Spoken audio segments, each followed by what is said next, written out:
You're listening to That's My Story. On this podcast, we talk about individuals' life experiences. All these experiences develop into your life story. Not everyone's story plays out the same, and I've always been fascinated to hear life stories. These are the stories that shape us as human beings and what make us individuals. And I would like to hear the moments in life that made you, you.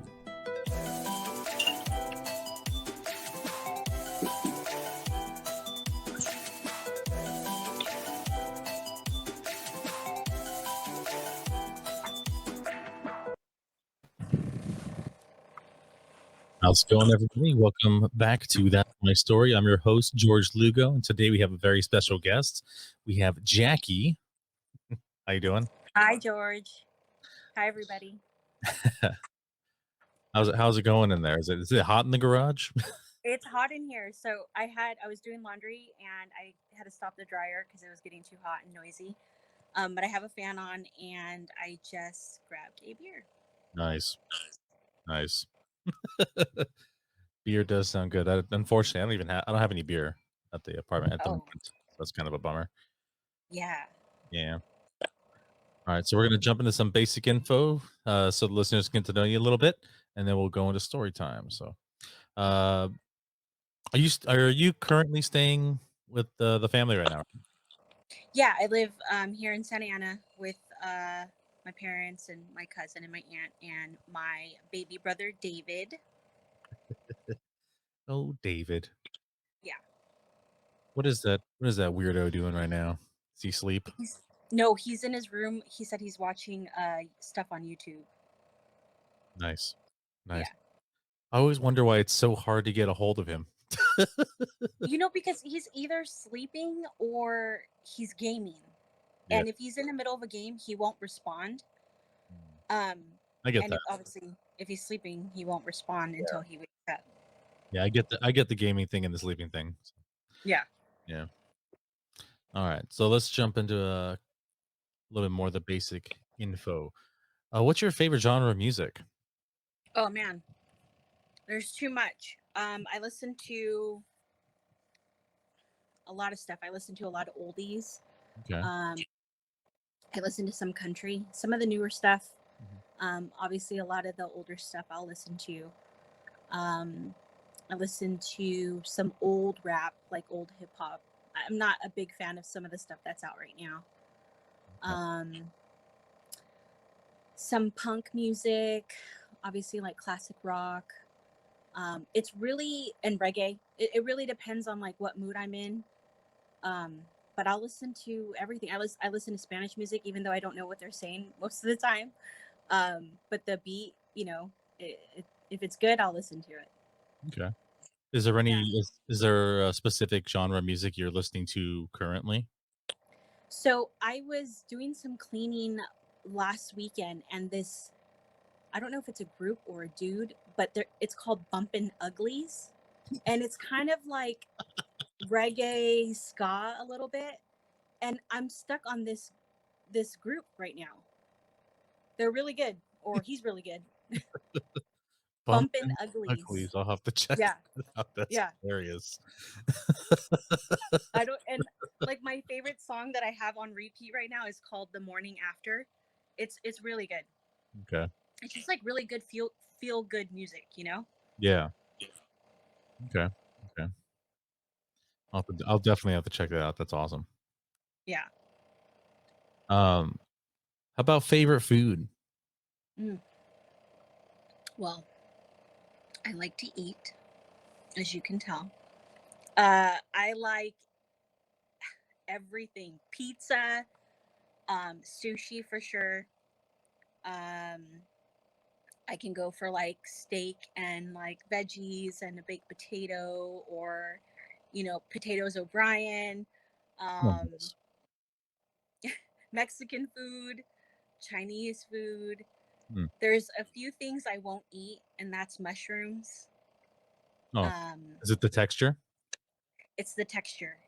Same thing with like uni. When we go out for sushi, I can't. There's just something about the texture that throws me off. Yeah. But I'm pretty open to trying anything, at least once. I'm not too picky about my food. Um, That's good. yeah, That's good. And then we got one final basic question. Then we're gonna jump into story time. Favorite alcoholic beverage? that would have to be Jameson whiskey. Jameson. Yeah. Do you still do it with the picklebacks? When I'm home with David and we do shots, we'll do that. But usually if I'm not with David, I don't really do it.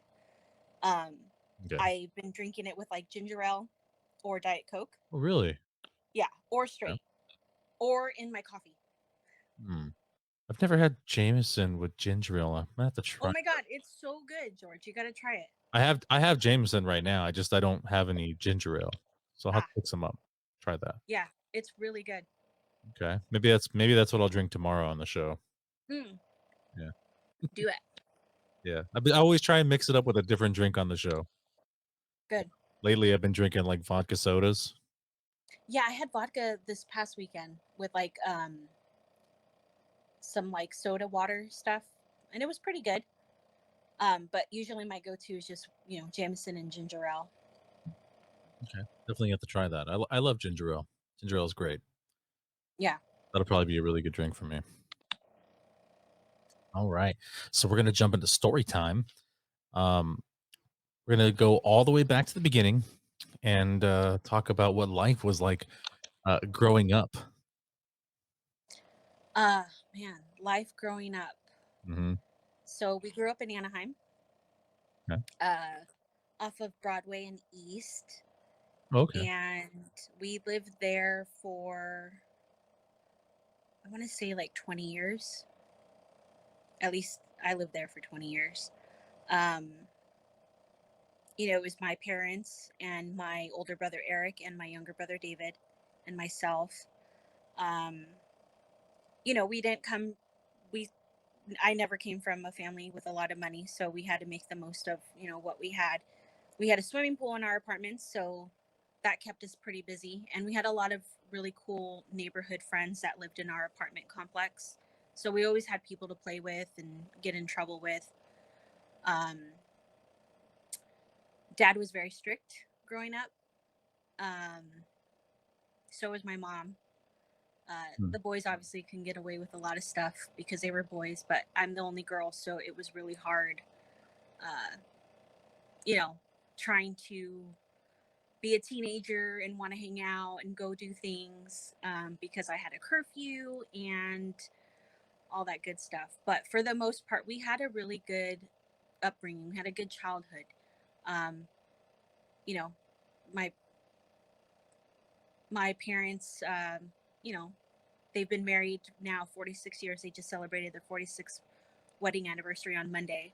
Oh wow, Um, yeah, that's a and long it has, time. yeah, it's a very long time. It hasn't been easy, and really, I don't know how they've done it. I don't know how my mom's done it because my dad is not the easiest person to deal with all the time. But they both worked really hard to provide for us and give us everything that we wanted. Um, sometimes my dad would work 2 or 3 jobs at a time just to make ends meet, and we were never with any babysitters. My mom was lucky enough to be able to stay home and raise us and not have to leave us with like, a stranger or a family member. Um, but for the most part, we had a really good childhood, swimming a lot, uh, Goosebumps, Beyond Belief, Factor Fiction shows, Oh, I remember Animaniacs. those Like, too. yeah, like if I could go back to my childhood, I would do it in a heartbeat because those were probably some of the best times I ever had in my life. I think I took it for granted, and I didn't appreciate it. I didn't appreciate what I had back then. I feel like that's the problem with every child is that they don't appreciate what they have, and then it's gone. Because you want to grow up. Kids Right. want to grow. Kids want to grow up so bad, and then when they do, it's like, "Hey, life is hard," and then you're like, "Oh, I just want to go back and be a kid again." Exactly, dude. Yeah. I remember being like stressed out because of school and like homework, and like now. you think about some of the stuff you stress out about, and it's nothing compared to the things that we used to worry about when we were kids. Yeah. But if I can go back into time, that is definitely a place I would go back to first. How far back do you think you would go? Probably second or third grade. Oh, wow. Okay. Yeah. That It sounds was fun, just though. fun times, And, you know, and even then, I remember we would go play tag or hide and go seek, and my parents would be like, come home before it gets dark. That's all they used to tell us. Mm, It wasn't like, I mean, times are so different now. It's so scary. You can't do that with your kids and be like, "Hey, go play and then come back when yeah, it's dark." You need to either be with them or know exactly where they're at now, you know? yeah. It's, it's terrifying. So, yeah. It is. So, if you were to go back to 2nd or 3rd grade, would you want would you want to just wipe all of the memory? Like, just go back to that mindset? Or would you wanna have all of your knowledge of present you? I would want the knowledge of present me because then I would appreciate everything Mm. that I would be going through again. Yeah, I feel like that'd be very interesting to go through childhood with the knowledge of an adult, but then it might make things a little weird, but at the same time, like, I kinda wanna see what that experience is like. Right? Yeah. Like, even when I was younger, I mean, I've always loved my parents. I've always been really close with them. Um, but I don't think I appreciated them and what they did for us as much as I do now. Um, so I think that's something I would definitely go back on and try to make sure that they knew I appreciated them back then. Yeah, that's definitely something that all of us have done. We don't appreciate anything our parents did for us Yeah. growing up. It was just kinda like, you never did enough. So, Right. it's hard. It's hard, you know, trying to, work a full-time job and still make time to, you know, take your kids out to do something, you know? Yeah. It's it's not easy. No. Not easy. So, um, what was, like, your adolescence like? Like, when you were, like, your early teens growing up then? What were you like as a as a crazy teenager? Um, I lied a lot to my parents to be able to go out with um, friends. Like I said, my parents were pretty strict on me because I was the only girl. So I had to find ways to get out. Um, so I wasn't perfect. Um, I got into some trouble uh, for lying. Um, there, there was this one time I told my parents I was going to go to my best friend Joanna's house, and I ended up going to a friend's house named Diego, who used to live with us in the apartment complex, and he was having a barbecue with some of his friends. So I show up, and we're all hanging out. We're just, having a good time. And then someone decided they wanted to go to the beach. And this was like 2 weeks before my 18th birthday. And we go to the beach, we break off into two groups. And one of the groups, or one of the guys in one of the groups that I wasn't in, started, roaming around areas he shouldn't be in, looking over people's walls. Like at the beach, they have the low walls so you can totally see into their house and stuff. Yeah. So somebody ended up calling the cops, and the cops came, arrested them, and then they were like, "Oh, well, we're here with other people." So then they found us Mm, and arrested us too for being out past curfew. mm, And so I got arrested, um, got taken to, like I guess like Newport Police Department. It was like a little holding cell, mhm, and they put me in a cell by myself because I was the only girl at the time, and there was a bunch of other guy friends that were in another cell. And I just remember sitting there thinking like, fuck, my dad is going to kill me and my mom mhm, because I lied to them. And of course, the cops had to call my parents to come pick me up. And so they were like, what the like, I'll never forget that ride home. Like, David was in the van, and my mom and my dad, and I was trying to sit in the back when they picked me up. My dad's like, nope, sit in the front. And I was like, fuck. So the whole way home, my dad's just like in my ear, what the fuck were you thinking? Da, da, da, da, da. So yeah, I that's just like one of the times that like me lying got me into some trouble. But um yeah, I hung out with my best friend Joanna a lot. I had a friend named Jessica that lived right across the street from us. So I would hang out with her a lot.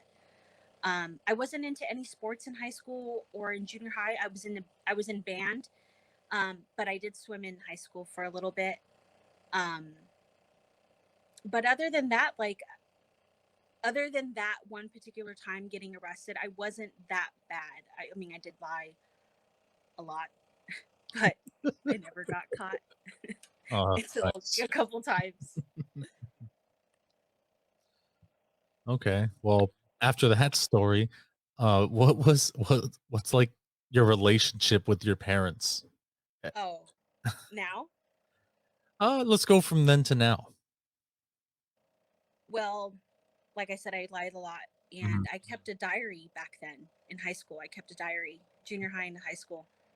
And my mom found my diary one time and read it and read everything that I had been doing, that I lied about. Because, there was times where I'd say, oh, I'm going to Joanna's house, but we'd go to like this guy's house in high school that we knew and hang out with him and his friends. Mhm. And we weren't doing anything bad. We were just, hanging out with guys.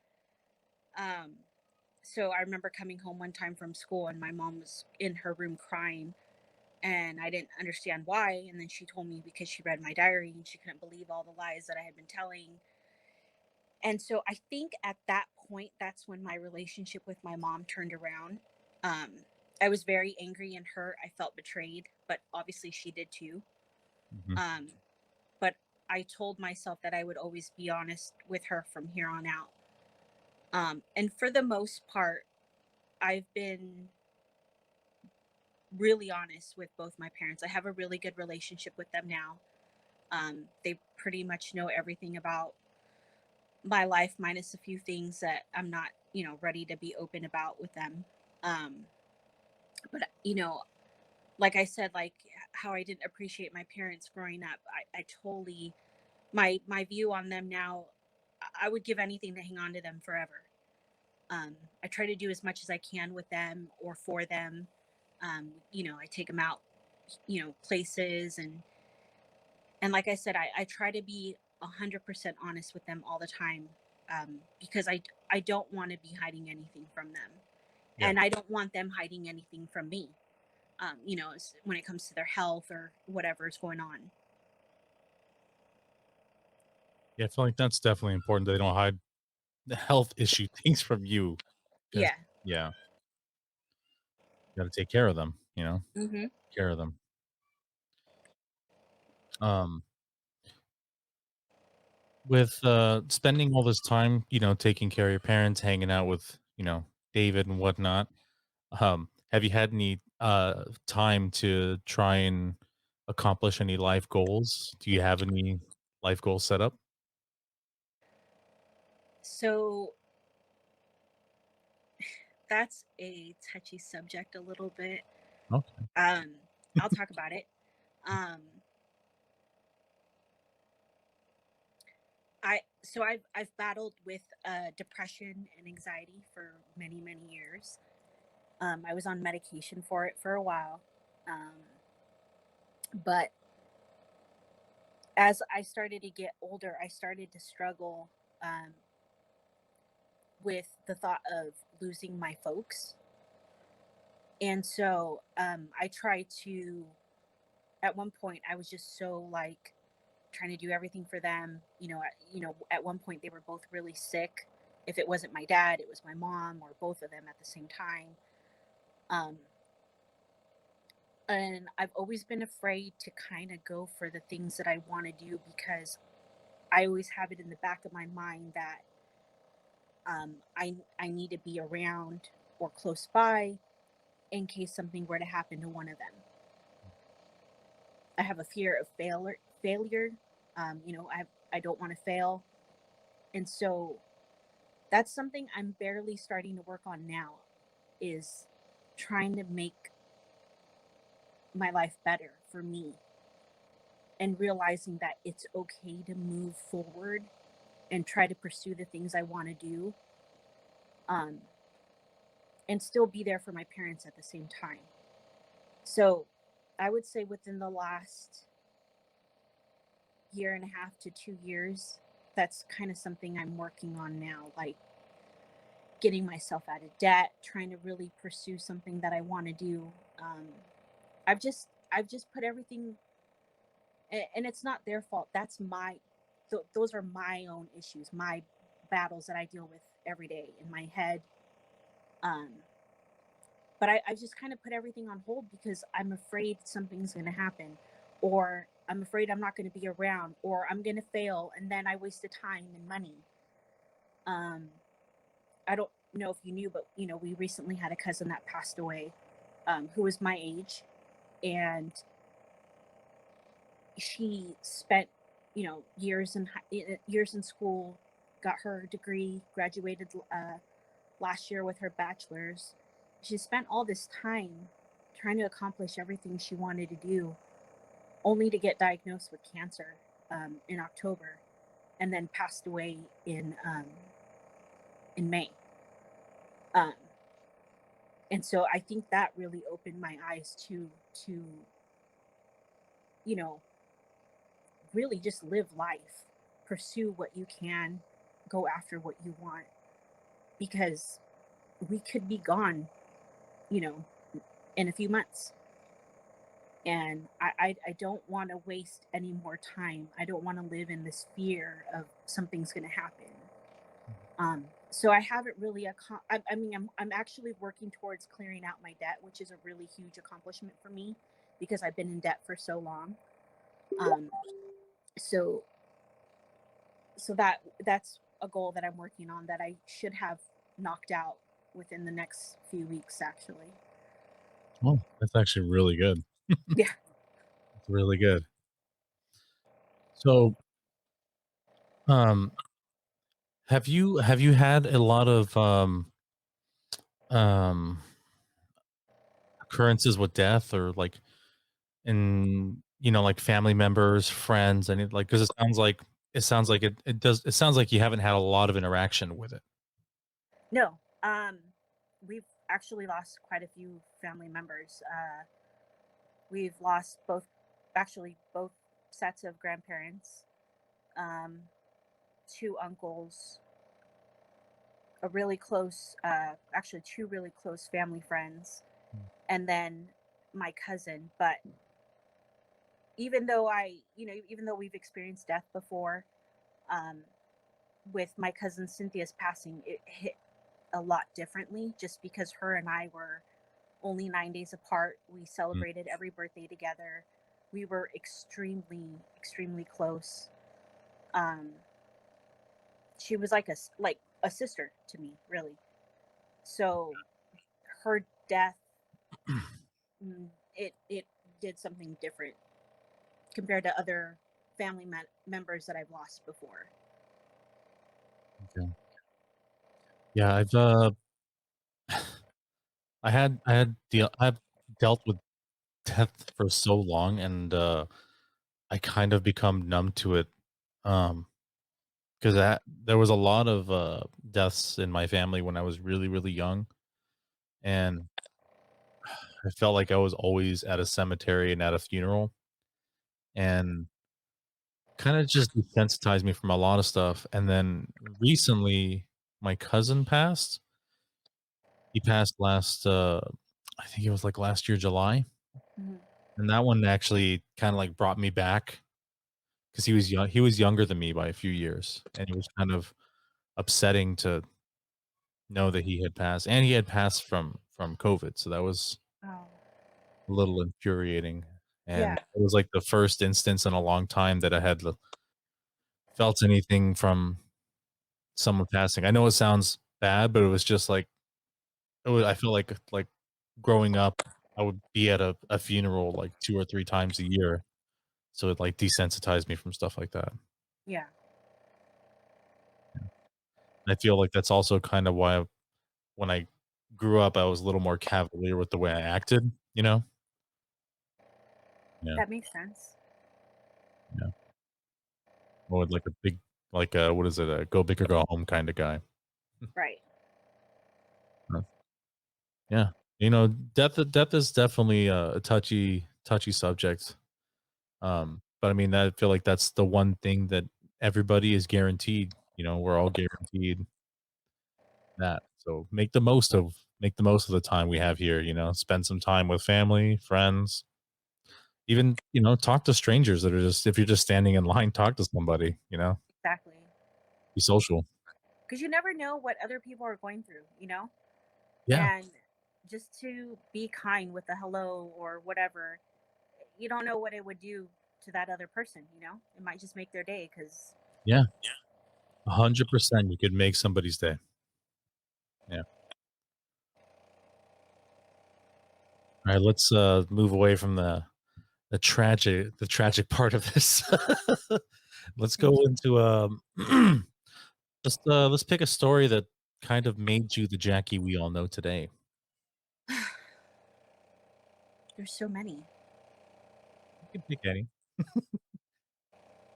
Um, I don't know. I don't, the one story that always kind of sticks with me is, you know, you know my parents. Mhm. Um, they're very loving and caring and giving. They want to take care of everybody. Um, and so I got. Did you know I had a DUI? I think you did, right? Yeah. Okay, Yeah. so I was coming home from a party in LA on St. Patrick's Day. This was when I worked at a pharmacy in Boyle Heights, Mhm. and I had a couple beers. I must have had like three, but they were like IPAs, so they're a little bit stronger than a normal beer. But I felt fine to drive. I mean, again, it's not something I'm bragging about, but I've had a lot more to drink before and got behind the wheel. Um, so I'm driving on the 5 South, and a guy on a motorcycle got hit by a car. The car in front of me hit the guy on the motorcycle, and the car kept driving, did not even stop or anything. And I was like, that's not good. So it's nighttime. I pull over to make sure the guy on the bike was okay. And, he's a little cut up and stuff. But he's like, "Did you see what happened?" And I said, "Yeah." He says, "Do you mind staying and talking to CHP when they show up?" I said, "No, not at all." Not thinking anything, right? I'm just Mhm. like, of course, I want to help this dude because if that was me, I would want someone to help me and pull over for me. Mhm. And that's what my parents taught us. You help people that are in need. Mhm. Um, so CHP shows up on scene. They're asking me questions and stuff. And the officer asked me if I had been drinking. Well, I didn't know that you can lie to a cop. And I said, "Yes, I've been drinking." And he said, "Well, how many beer or how many drinks have you had?" I said, "Oh, a couple beers." He's like, "Well, it seems like," "it smells like you've had a lot more than a couple beers." He's like, "I'm going to have to do a field sobriety test on you." I was like, "Are you kidding me?" So does a field sobriety. I pass everything except the breathalyzer. Mm. So, long story short, I end up getting arrested for driving under the influence. Takes me in, my car gets impounded, and it made me very upset because I was only trying to be a good person and help somebody out that was in need. Again, that's what we were taught. You help Yeah, people that are in need. that's kind Only that's kind of only like for it to backfire on me. yeah, that's kind of like a dick move on the cop. It's like you stayed to help this guy. You Yeah. clearly are in the right mind state. It's like, yeah, you might have had a couple drinks, but you stopped to help another living person. You would think he'd just be like, you know what, just please drive under the speed limit and go home, be safe. But like Yeah. you stopped and you were a good citizen. You He helped could have been like, somebody in "Leave your need. car somewhere, have someone pick you up and come back and get it in the morning." Something. Yeah. Even the officers at the station were like, "Why'd you bring her in? She was only trying to be a good Samaritan, blah blah blah." And he thought it was just so funny. But that actually It's so really fucked did up. change. Yeah, it changed everything because I had to start going to AA meetings as part of my court order. I had to go to these classes every week. I had to have a um, interlock device in my car. I couldn't drive for a long time, and it really just taught me like. I mean, now I'm so afraid I won't even like drink and drive. If I have to, I will Uber. I will ask for a ride. I'll stay the night wherever I'm at. Um, but something so like as simple as helping someone else, it totally bit me in the ass. It But sucks. I'm very mindful now, and I'm like even when David, I mean, not that he's been going out a lot, but I recently he had went to meet up with the boys, and Mhm. I was like, don't drive. Like, I'll drive you. I'll pick you up because I'm just so afraid of something stupid happening. Um, but that is a story that kind of made me me.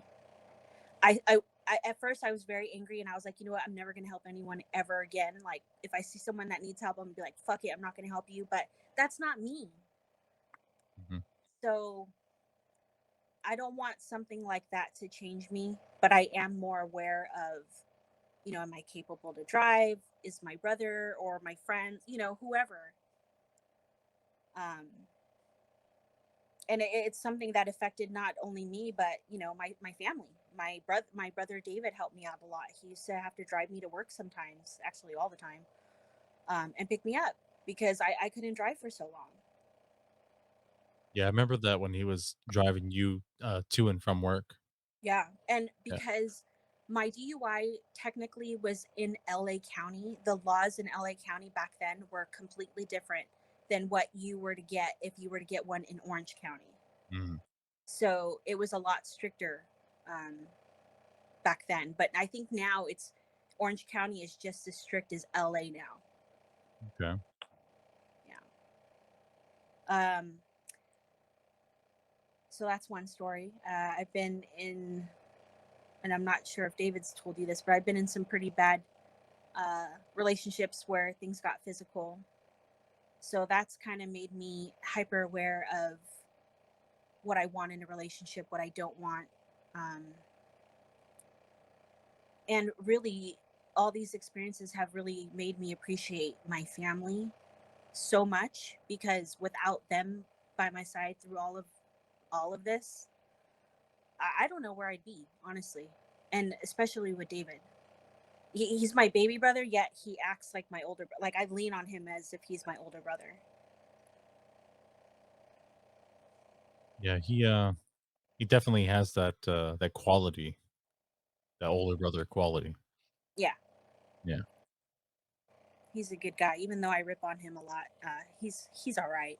Yeah. He can't do his laundry still, but he's all right. It sounds like him. Oh, that's so funny. Oh. Yeah, it is kind of a bummer that all that happened, especially since you were just being such a good you were being a good human being. Yeah, The cop was just such a dick. and he was like a young, like white cop. Um, and I swear, like everybody at the station was like, "Dude, that's fucked up. That's fucked up." But Yeah, I guess they have numbers they need to yeah. meet or something. I don't know. They do. They have an unofficial quota. They do that is like a real thing. They do have a certain amount of, citations that they need to fill. Fuck that, George. Yeah, it's not cool. It's not cool. No. Yeah, they need, reformation for sure. Yeah.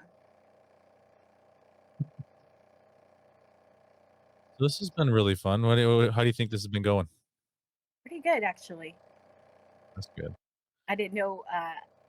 Like I said, I wasn't sure what to expect, so I was like, but I'm It's definitely different than the speakeasy. It's pretty laid back, chill. Like, yeah, I yeah, like it.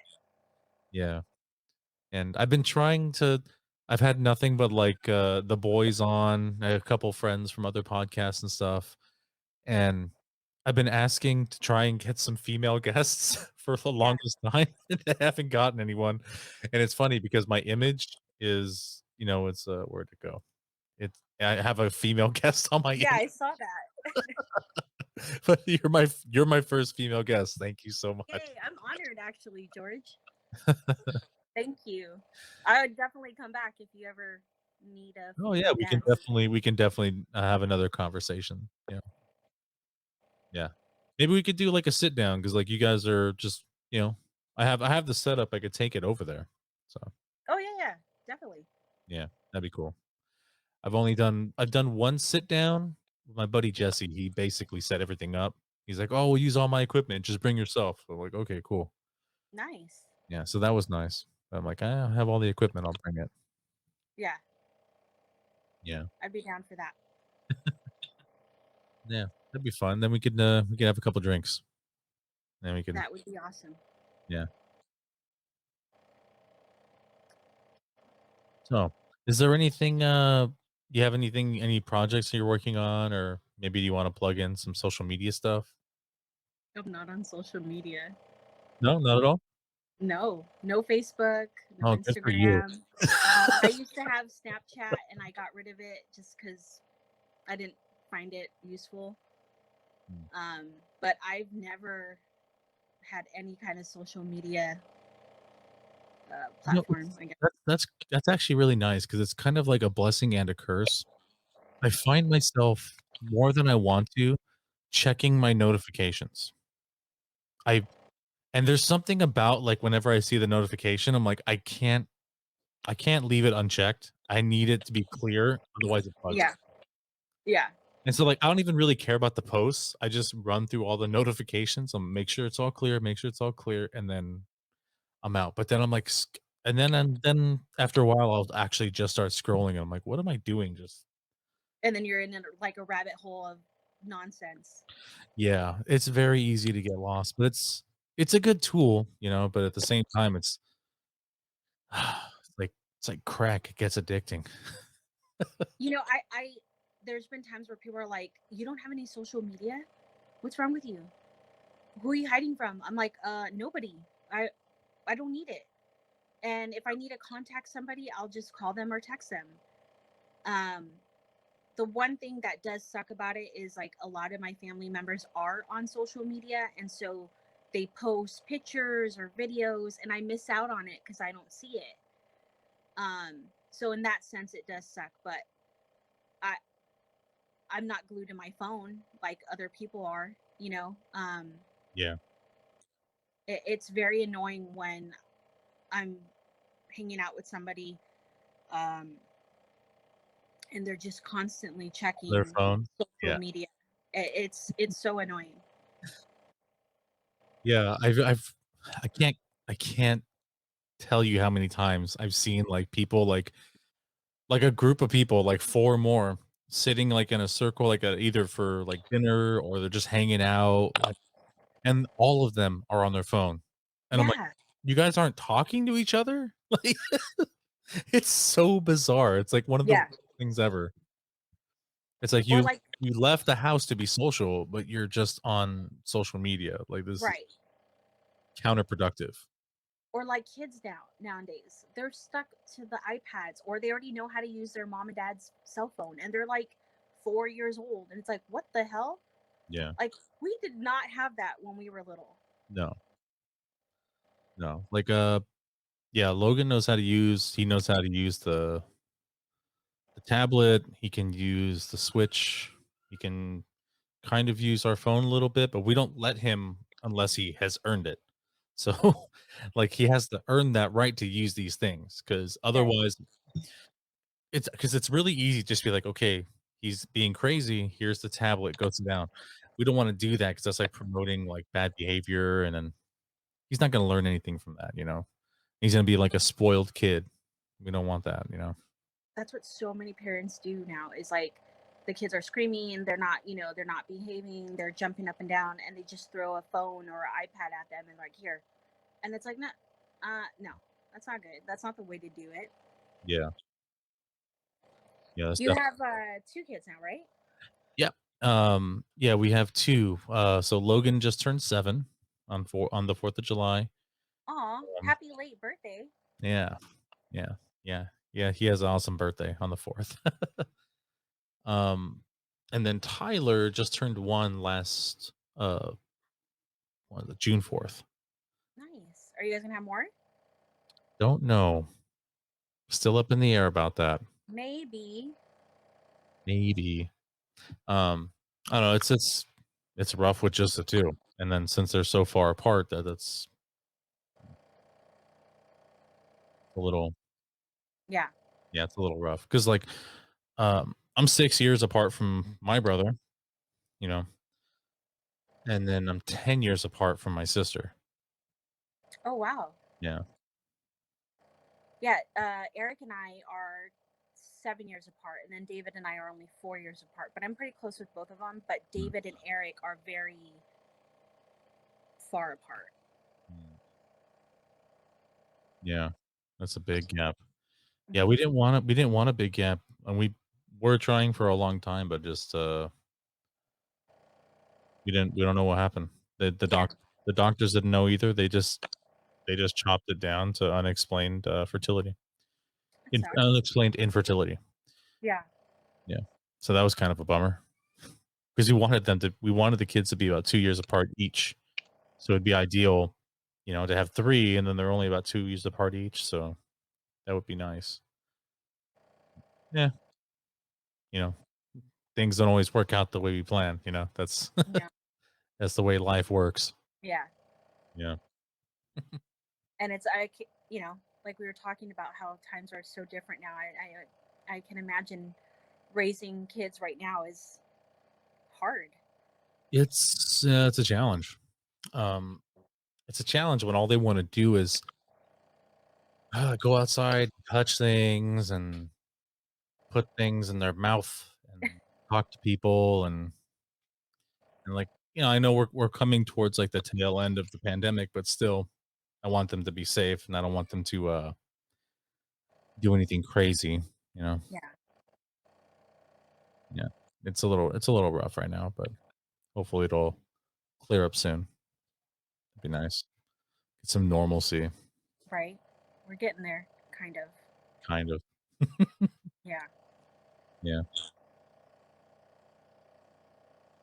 And I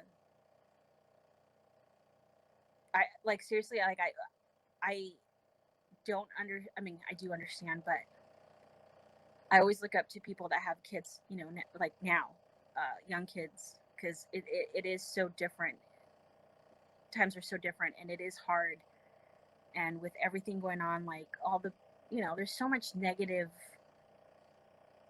news all the time, and it's just a scary world to live in. And so, my hat's off to you and your wife for raising two little boys. Thank you. That's really I nice. can't do it. It is a little frightening, yeah, for sure. Thank you. It's really nice. Mhm. Okay, so I think we've had a pretty good talk, about 40 minutes. How long does your show usually go for? Um, I've had one that's run really long, but usually between 40 and 55 minutes is about average. Just depends. Fluctuates. I've had one really long show that I talked to my buddy John. We talked for almost 2 hours, Oh shit! but I've known him since, like, I was, like, an infant, so it was just we were just ranting. I think if I would have had more to drink, I probably would have been yapping a little more. Yeah, I really try not to drink for this show. Good. Yeah. I try to be as sober as possible for this one. You save it for tomorrow. Yeah, well, I'm probably gonna have to run all the tech. I've been running the tech for a while, so whenever I run tech, I try not to drink as much, but it doesn't always help. I'm always like, maybe just one more. So Just when there's issues, we'll know it's George it's drinking too much. all of season 5 is definitely me. Yeah, yeah. I think there was like one or 2 episodes. One episode I think they had to run because I showed up late. Oh shit! And how long have you been doing this show? Been doing this show for a couple months now. I've been trying You- to release 2 episodes a week. I had to take like a week and a half off because I got hurt. I got hurt at work. Oh, are Yeah. you okay? Yeah, I'm good. I hurt my You're back. s- you still with UPS? Hmm. Yeah. I'm on light duty right now. Oh, okay, good.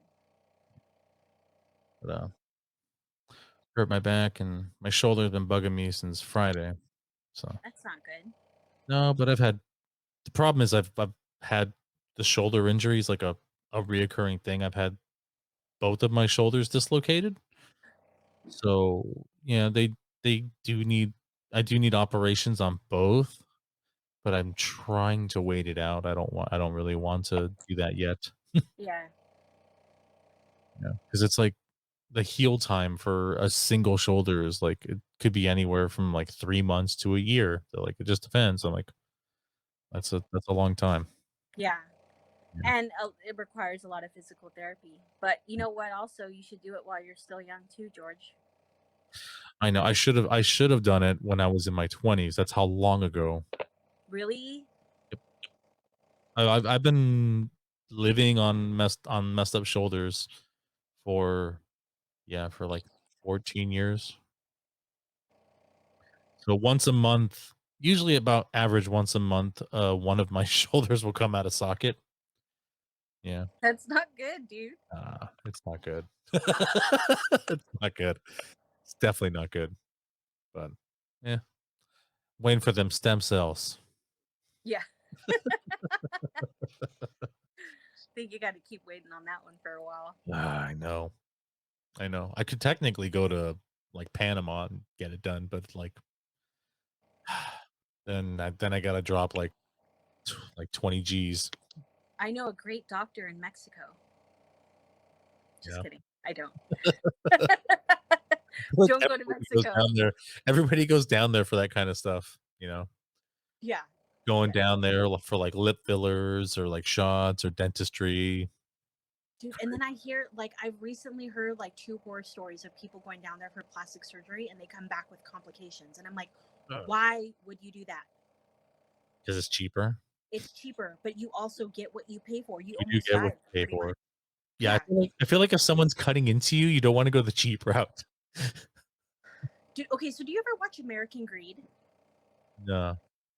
It's this show on CNBC and it's like real life stories of people that have gotten scammed. Um and they did an episode recently about this doctor in Texas. He was a neurosurgeon, and a hospital in Texas hired him at $600,000 a year. Okay. And he went through medical school. He had like 15 years of medical school, um, and got hired right away. But he didn't have a lot of experience or training other than what he learned in school. He had no idea what he was doing. Out of like the 38 patients he operated on, like 33 of them had either died or had complications after. And like doctors were saying that like they would work on the side with him and they would see him not even be able to hold a scalpel. People were saying that like they knew for a fact he would do drugs and drink the night before a big surgery on somebody. I mean, there were several people that he did operations on, and they ended up paraplegic after, or they died. And it's like, what the? Finally, he got caught, and his license was revoked, and he's in prison now, serving like a life term. But it took a while for them to finally like get him out of you know the public's eye, really. Jeez. But it's just so it's scary. Surgery is scary, and I can't imagine going to someone just because it's going to be cheaper. Like, Yeah. Yeah, yeah, definitely. If you're gonna do something like that, I mean, you wanna do your research and go to someone that you can trust and someone that has a good track record, exactly. especially for cosmetic stuff. 'Cause Yeah, I've seen so many botched cosmetic stuff. It's unfortunate. yeah, it really is. Yeah, yeah. I know there's like a 'cause there's a cosmetic surgery place on my route. They have a good track record, but I know I've seen other people that are on my route that had horrible. surgeries, and you could see it, and you're like, oh, Really? unfortunate. Yeah, so That's crazy. unfortunate.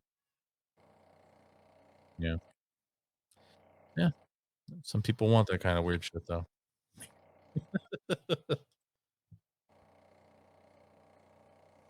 I had a coworker. I won't say any names, but her husband went down to TJ to have um, lipo Hmm. and came back with like some kind of infection. He ended up in the hospital for like a few weeks, and this was all like close to Christmas last year. Oh fuck. And I mean, he's better now, but like he had to keep, even once he got out of the hospital, he had to keep going back to have his lungs drained. And it was all His because lungs of this. drained? Huh? Have his lungs drained? Yeah. He had some kind of really bad infection. So what they think happened was the breathing tube that they put down your throat when you're being operated on might have been dirty. And so Uh, he got some kind of infection that way. But when he came back to, when he came back home, that's when he started to get really sick. And so he's better now. He's not on any medication and he's healing now. But why would you go to Mexico for lipo? yeah. Save a couple grand? I mean, is it worth it? He probably thought it was, and now that he spent like 50 grand for just his hospital bills here in America. Right? And almost losing your life. Yeah. And he's married with 3 kids. Like, Yeah. it's crazy. You should have just kept the dad bod. Right? There's nothing wrong with dad bods. Some people just can't deal with it, I guess. Trust me, I know what it feels like to be like, oh, I wish I was this weight again. It's like, well, Yeah. either hit the gym or just get used to being overweight. Yeah. Those are the options. Exactly. Yeah. Because when I was on antidepressants and anti-anxiety medication, just made me feel so empty, dude. Like, I felt like it did more harm than it helped me. That's the problem with a lot of those medications is they're like, oh, like you take antidepressants and it like may cause depression. Like, what? May cause suicidal thoughts. Well, I already had suicidal thoughts, so that didn't Yeah. help. All right. But I think everything else, I think everything else is fine. Yeah. yeah. All right. Well, thank you for listening to That's My Story. I've been your host, George Lugo. I'm Jackie, and that's my story. All right. Take care. Thanks for watching That's My Story. Please like, comment, and subscribe. Feedback is very important. See you next time.